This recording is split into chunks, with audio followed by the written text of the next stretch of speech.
New iPhones are finally available to the public now, and this one is the best one to get. So this is the new iPhone 17 in lavender. I would say it is one of the best colors out there, and apart from that, this is also the best value iPhone. So in case if you haven't upgraded in a while, this is the one to do it. As you can see on the front, the box looks pretty similar to last year except that new colorway, and lifting it up, there it is. That's the new iPhone 17 in its flesh. Let's keep this aside for a sec and see what else we have in the box. And not to any surprise, we just have one USB Type-C cable, not color matched. But apart from that, the only other thing we get is one piece of paper which says iPhone on one side, and you no longer need a physical SIM card on the other, because now this is all eSIM. I know it has been like that in the US for a little bit now, but in Canada and a couple of other countries, this is the first one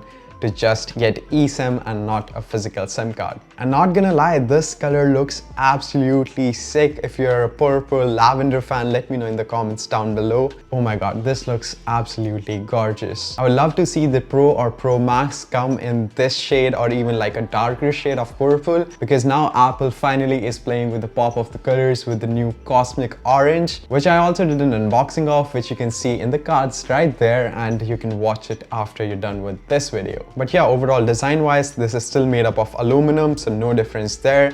But if we flip on the front and remove this paper, that's where the difference lies. So now the phone's fully set up, and this is the first ever base iPhone with ProMotion, which is like a 120Hz display, and people have been begging for it, and it is high time that Apple finally did it. It is now a full Pro display with Super Retina XDR up to 3000 nits of peak brightness, which is similar to the Pro and Pro Max. So that shows you the value of this phone, and it is nothing to joke about, because I would say that was the only thing that was stopping me from recommending the normal iPhone 16 to people, because in 2025 you don't really need to use a 60Hz display. So this fixes it, and it also has now the always on display, which you can see right there.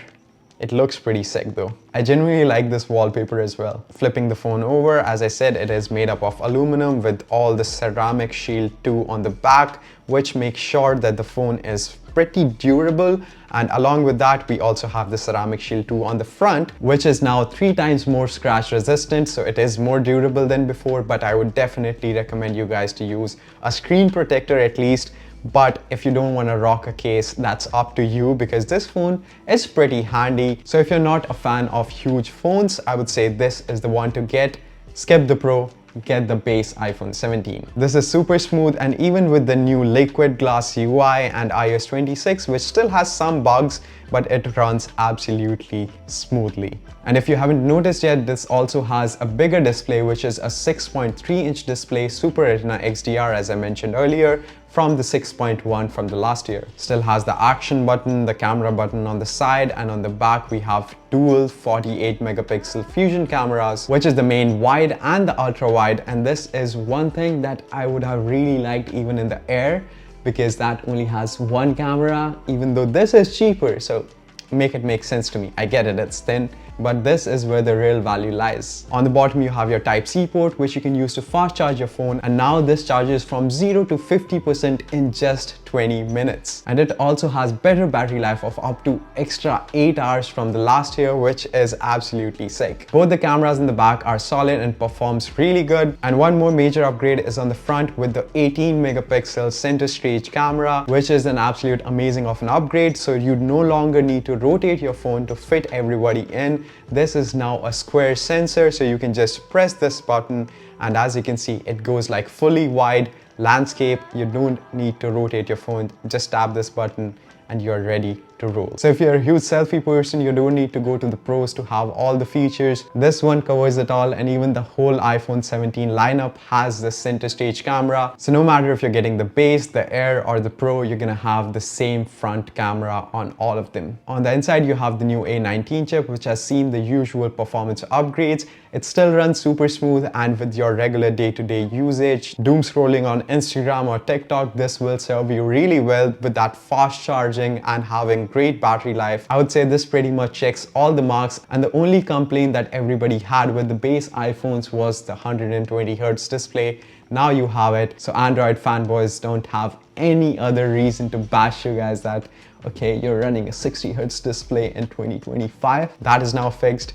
and I would say that makes it a super solid package. So all in all, I would say this is the most significant update that Apple has made to any of the iPhones this year. I know the Air and Pro might look tempting, but that Pro has seen a $100 price bump, whereas this still starts at $799, but with double the base storage of 256 gigs from the 128, so that just adds on to the value of this phone even more. So it comes in 5 colors: black, white, mist blue, sage, and this lavender color, which is my personal favorite, and I would say I can tie it with the sage. That also looks really freaking good. But yeah, still $799 or $1129 Canadian dollars, but I will still push everyone to get this phone over the others, because this pretty much has all the things that you need except that telephoto, which I know a lot of people don't really even use.